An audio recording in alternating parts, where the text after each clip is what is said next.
Hello again and welcome to danandmatt.com. For this, the 7th session in our series of 10 sales and marketing presentations. Tonight, Matt, we're looking at demystifying the sales process. And I find that it's interesting that a lot of people say things like, great salespeople are born, or they're gifted with the gift of the gab. So they're not really taught, it's a freak of nature. What are your thoughts on that? It's funny that you say that, Daniel. As a matter of fact, I'm generally surprised with people saying that because they constantly say that they're perhaps not born to be a salesperson, yet they spend hours and hours chasing prospective clients, writing in-depth proposals, following up on those clients, and I guess continually making phone calls to those people, only to have those customers ripped away from them by other products and services that in many cases aren't better and aren't cheaper. And they tend to put that failure down to the fact that they weren't born to be a salesperson, or they just don't have the gift of the gab.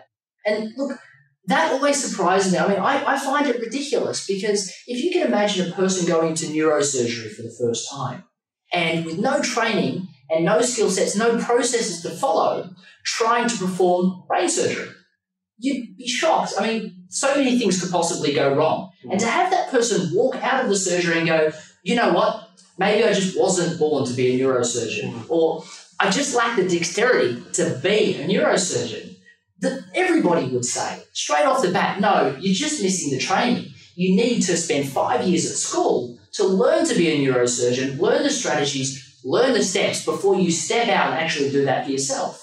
But then when it comes to sales, or marketing for that matter, people just walk out and go, I know how to be a doctor, I know how to be a plumber. I'm going to just be able to sell straight off the bat, just like that. And it shocks me because sales, just like any other profession, just like any other skill set, is learned, practiced, mastered, and applied. And what we need to constantly focus on is being able to do that in this genre or this skill set, just like any other. So it's fair to say then that you weren't born a natural salesperson. Not at all. I mean, for me, I started off as a door-to-door salesperson selling telecommunications. I worked business to business, and I mean, it took me 93 doors before my first sale. And that's a lot of walking into businesses and getting rejected. And I think for me, I failed. I was quite introverted, quite shy when I was starting off. So as a consequence, I didn't just have that natural born gift, if you like. Right. So a lot of people, and I found a lot of people that I learned to sell more than in the future, they were the ones that walked out, they could naturally talk to people. And as a consequence, they had some customers that would listen and succeeded quicker than I did. However, by learning the strategies, the skill sets, and constantly trying to improve the process, as an introverted person or as an analytical person, I constantly just looked at it as the process. I think if I had been emotionally invested, Daniel, I might have struggled because then people were rejecting me. Yeah. And I mean, that can be a little bit like dating for the first time or that sort of thing. It becomes personal. Right. But I continued to look at it like a process. Yes. And I continued to go through the steps in that process to get the desired outcome. And as a consequence, my sales process got better and better because I just kept improving. I looked at the elements that worked and I added to those. I looked at the elements that didn't work and I took those out. And as a consequence, I got so much better that within a short period of time, just a few months, I was national #1 salesperson right across the board for the largest sales and marketing company in Australia. I also was promoted heavily. I mean, I ended up the state manager of the second largest telecommunications company in Australia and the largest one in the Southern Hemisphere, their major supply partner, just because I developed a strategy and a system that was highly successful. I began to be able to teach it to other people. So if you ask me whether it was a natural ability, I can say definitely not. If you ask me whether or not I'm grateful that it wasn't a natural ability, 100% I am, because it allowed me to develop the skill set to make it easier for non-naturals to learn. So let me just clarify this in my own mind. Where exactly did things turn around for you? What was that moment of clarity where you knew, right, something's going to change here? Okay, well, for me, I struggled always with learning and getting concepts. I was really good at repetition. Right. right? So what I focused on was constantly repeating what I did. And when I noticed something didn't work, I took it out. When I noticed something did work, I left it in and kept repeating it. And as a consequence of repeating it, it's just like telling a story when you're talking to your friends. Yes. As you tell it more and more, you get better and better at teaching it or telling it. And as you start to tell it more and more, you start to realize what works really well, and you really work those concepts. And if people don't identify with certain parts of the story, you take it out. Once I realized you could do that exactly the same way in the sales process, that was the aha moment for me. Right. And I realized it's now a possibility. People seem to think that sales is an art form. You're either an artist in sales, i.e. born to be a salesperson, or you're not an artist in sales, i.e. should walk away and let that to the naturals. Yeah. And I so disagree with that, because I know I wasn't a natural, and I know unless I put in the time, again, going back to the neurosurgeon analogy, like they put in the time, right, you don't develop that sales dexterity, if you want. So I think what you're telling us is that it's a totally learned skill. Look, I can say that there are people that are naturally better at starting the sales process than others. You can, just like I'm sure the first day at university, there are some people that are naturally better.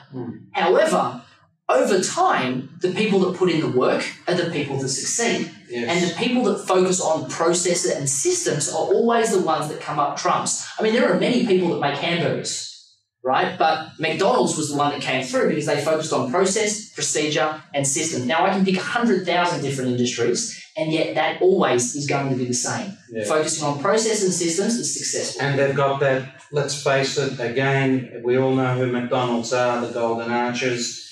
They've got that amazing consistency that, to their credit, you can walk into a McDonald's virtually anywhere in the world and you know what you're getting for that purchase. Definitely, and that's exactly right. And what we're going to be covering off on the next session is how to make that happen in sales. And a lot of people tell me that's not possible, but I've worked with hundreds of industries, thousands of clients, and every single time when somebody says it's not possible, we find it possible, and not only do we find it possible, their sales skyrocket, just because what we need to do is systemize it just like every other part of their business. So I think I've got the answer before I ask the question, but so what's the greatest thing that people struggle with? Is it lack of system?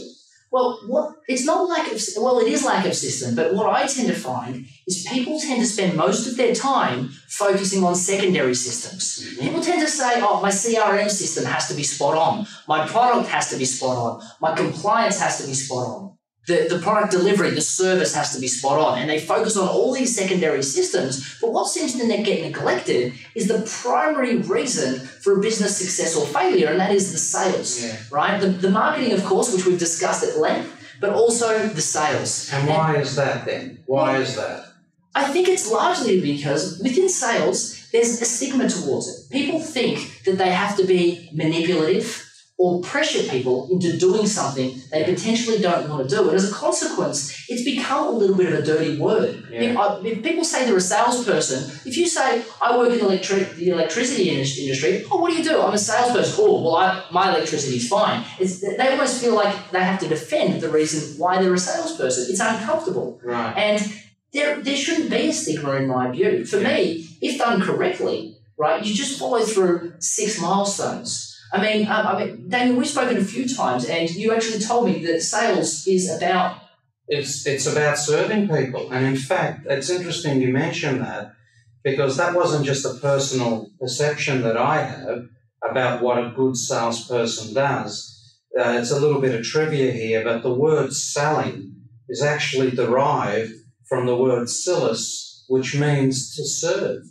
So taking that concept, why is it all of a sudden we've gone from I'm here to serve you to I'm here to pressure and manipulate you into making a decision? See, to me, those concepts aren't related, right? And when we look at marketing, yes, definitely, it helps to know that we have a product that a part of a market, really wants. And sales is about delivering that. So sales gets a lot easier if the marketing is right. Yes. However, sales is about building rapport, introducing a product, talking about an agenda, identifying a need, relating that need or relating the features of your product to the benefits for that customer, telling them some stories about some people you've worked with in the past that had that same need or want, okay, or that same pain that you really helped and it changed it for them. And then asking the customer to take the next step. To me, it's really that simple. And if we look at it from a volleyball analogy, because I know, Daniel, you're quite a fan of volleyball. No, it's a great sport. So what I want to do is I want to use it in a conceptual understanding that people can get. So tell me about volleyball, Daniel. Tell me the importance when you've got a group of players. What's the role of once the ball goes over the net? What's the format before they obviously do the spike at the end that gets them to go? And I'm pretty sure I know where you're going with this. For those of you that have watched volleyball, obviously, ultimately the point of the game is to get the ball away from the opposition. But unlike tennis or table tennis, the net is so high that strategically you've got to raise the level of the ball high, so then you can apply the final powerful thrust. So perhaps there's some analogy there that before we can sell the product, we've got to raise interest. Daniel, that's exactly right. When we look at the volleyball analogy, it's a team sport that focuses on getting the ball from the initial stage and constantly hitting it up to a point where it's high enough for a team member to spike it down. Okay, and what we're really trying to do in sales, if we use the same methodology, and I'm going to get a model up on the screen just to really explain to you, but if we can imagine, trust and rapport it's really about breaking the ice and getting that ball up for the first time. Then what you're really doing is the second step is you introduce yourself, what you're there to do, and the agenda of the meeting. And now all of a sudden, the ball's a little bit higher. Now, I'm going to preface and say this is the easiest part, and by no means the part that gets the ball right up to the net. Okay? The most important part, and what I would say surpasses any other step, is the probing questions. Finding the unmet need. Now, we've spoken about the unmet need right through this process. No surprise here, is there? Not at all. So we're trying to find the unmet need. And what we see, if we've got the volleyball analogy, is that we've gone from maybe slightly off the ground to a little bit closer off the ground, and then all of a sudden the ball goes straight up, because all of a sudden we're now starting to identify the unmet need, which specifically will help us sell, because then we hit the ball up a little bit higher, which is providing the solution, which is attaching the features of our product to the unmet need or their benefits as a customer and relating it to both tangible and intangible benefits for themselves. The intangible obviously would be talking about what's going to help them. The tangible would be something they can touch, feel, or taste. Okay, something that they're going to be able to experience, i.e. I can save you $5,000. That's intangible.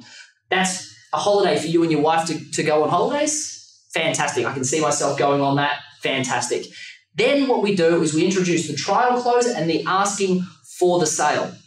Now that is the part where after all of the features and benefits, we're now at the top, and that's the smackdown. Now that is the easiest part of the sale. If you know what you're doing and if you've done all of the other steps, there should be no uncomfortability there, because all of a sudden the ball is high enough for it to be spiked. But if you can imagine doing it from anywhere lower, the sales process, it seems like an insurmountable task. Exactly right. Now, going back to, I guess, new salespeople or people that don't have that experience, I constantly see them jump around the sales process. There's no set, when I say process, I use that wrongly. There is no process. They leave out key details. And as a consequence of leaving out key details and failing to show the benefits, I mean, people tend to, and it shocks me constantly, but people tend to talk about the brochures. They're brochure salespersons. So they'll hold it out and they'll say, so this is one feature we have, this is one feature they have, this is one feature that we have. And as a consequence, they have to push the sale. They have to force the closing because they haven't followed through with the process. The ball's halfway up and you're doing a Hail Mary spike or a Hail Mary pass to try and get a victory here.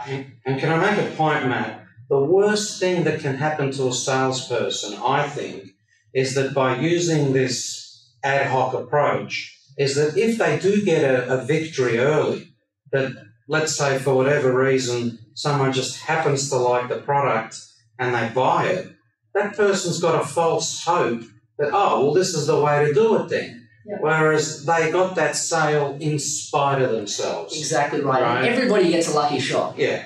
Exactly right. And again, I know I continue to use this analogy, but again, imagine a person trying to perform surgery with no process, no system. It would be uncomfortable for them too. Yeah. So everything is uncomfortable without experience. Everything is uncomfortable without a process. And we do things that are uncomfortable until we get the systems and the experience together to be able to do it where we're comfortable with that process. Yeah. And again, we're going to step back to the volleyball analogy, and I'm going to pull this other image on the screen because I want you to really visualize how most people are trying to sell these days and understand how not ridiculous it is, but uneducated it is on and why it seems to go wrong. Because realistically, we spend 30 seconds breaking the ice, and then all of a sudden, as soon as we've broken the ice, we're trying to hit the ball straight to talk about features of our product.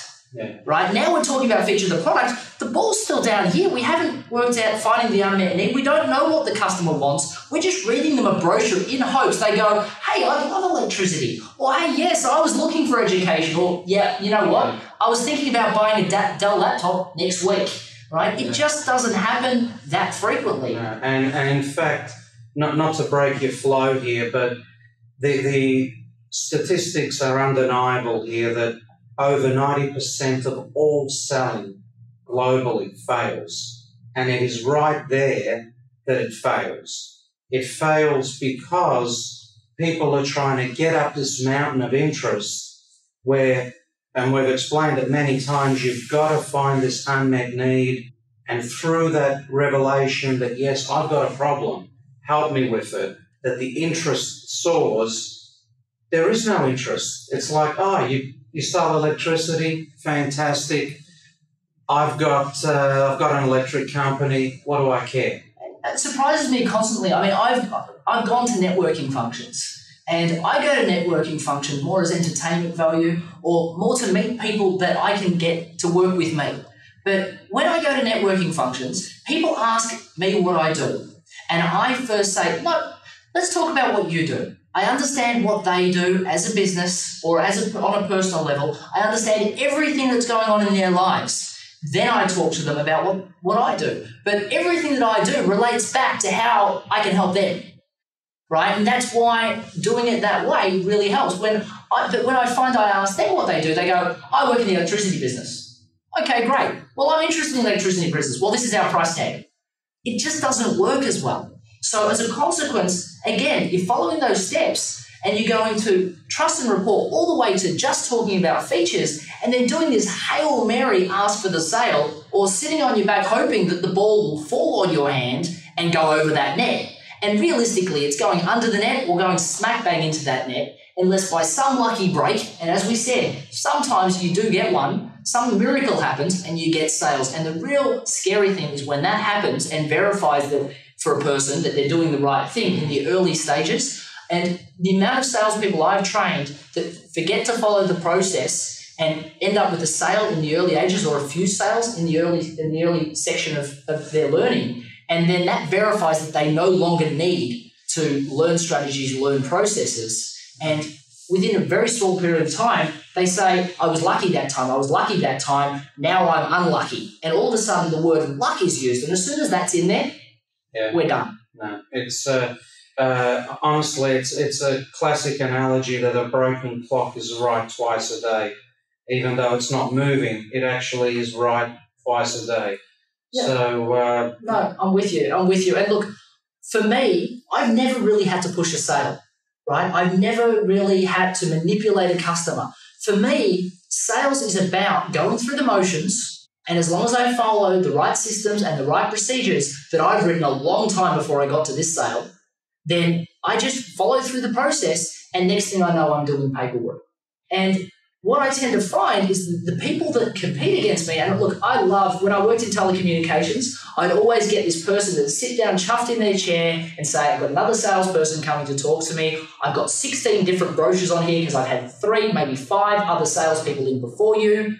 What are you going to offer me? And they literally sit there and they say, what am I going to... No, before I get started, I want to talk to you about what I'm going to do today, and then I'm going to ask you some questions so I can understand you and your business. And their whole world shatters. All of a sudden, they're relieved because I'm now talking about them. And next thing I know, I'm signing the customer up on the day when most people didn't get further than the brochure. So for me, most people would get rattled when they experience the fact that a lot of salespeople have been there. I get excited because I know I'm going to sign that customer up on the day. And again, it surprises me no end the 3, 5, 7 years people spend learning their practical skills to become an electrician, to become a plumber, to become a neurosurgeon. And yet they spend years doing that. They spend 5 to 10 years learning the stuff they need to be able to finally go out into business for themselves. Then they may spend hundreds or thousands of dollars on advertising to get themselves in front of that market. And then they try and sell with virtually no experience whatsoever, and they fall on their feet. I mean, let's use the electrician as an example. That's equivalent to a person with no skills, no experience, trying to wire a house. And when you think about it, they're wiring a house, and then they flick the switch on, or they start to turn the power on, and sometimes, out of some fluke, it will work out. But most of the time, they're going to get zapped. And if they're really unlucky, the house will burn down, or the customer will kick them out of the residence, going back to sales analogies. So using that analogy, what advice would you give a person that's in that position? Okay, so the first piece of advice that I give to people in this situation is start from the beginning. The days are gone where you can just rest on your laurels and say the customers will come to me. First thing is the market is getting much more educated. Especially with the introduction of online facilities, they can now do all the research themselves and find out which products or services they should be buying. The salesperson these days, if they're just a brochure salesperson, they're a conduit we can do without. It's no longer required, right? Because people can just hop online and buy it for themselves. So I like to focus people on starting from the beginning. Just like a neurosurgeon would open up a textbook and learn the steps to doing a surgery. I did an interview recently, and the interviewer said that whenever the person that he knew was about to go and do a new surgery, he would open up the textbook and go over the steps that were required for that surgery just to remind him of the steps that he would need to cover when he walked into the room. And that's a great analogy, because when you walk into the room as a salesperson, you still have a group of steps. You still have a group of stories and processes that you need to cover before you ask that customer for a sale. So, and this is why I can't wait until the next session that we spend together, because I'm really going to be helping you break that down into learnable chunks and help you systemize that process. So once you go through it, you'll be able to ask for the sale completely with ease. We're going to be covering off on actual dialogue you can use with the customer, where they will simply put their hands out and say, I need your help, right? Be able to create those emotional triggers that get that customer on side, where you can walk in and see 5 or 6 brochures on the customer's bench and smile, because you know you're going to be the one to get that signature on the piece of paper. Well, Matt, I got to say that this really is an exciting area, because at the end of the day, and as someone who's passionate about marketing and has been for 30 years, I totally understand the value of marketing. But within that, it is undeniable that ultimately we have to translate that demand, that goodwill, that want for a product into a sale. And clearly we're starting to make that connection here between the marketing and the sales. And I can't wait for the next workshop where we're going to talk about the actual dialogue where people can go out and use it themselves. That is exciting. So for now, I want to thank everyone for being with us for this workshop. And of course, as always, please go to danandmatt.com and always have a look at the seminars that we've got coming up, and hopefully one of them will be in your neck of the woods. So until next time, thank you very much. Thank you. Today we've shared with you some fantastic concepts and ideologies to help you and your business. These are the same strategies that we have used to build businesses into the multi-million dollars within such a short period of time. We've also helped other clients build thousands of customers within just periods of 2 to 3 years. These same concepts have also been used to help national and multinational corporations improve their bottom lines and their acquisition strategy time and time again. Now, despite that, the caveat that we very much want to give you is that obviously we don't know the subtleties and the eccentricities of your respective businesses. So as is always the case, always seek professional advice before starting a program of your own. Now, obviously you can go and see a professional sales and marketing coach or hop on danandmatt.com. We have seminars that we hold all year round. Hop on there and see if there's one in your local area. We would love to help you tailor the most successful sales and marketing program to help you build your business to success.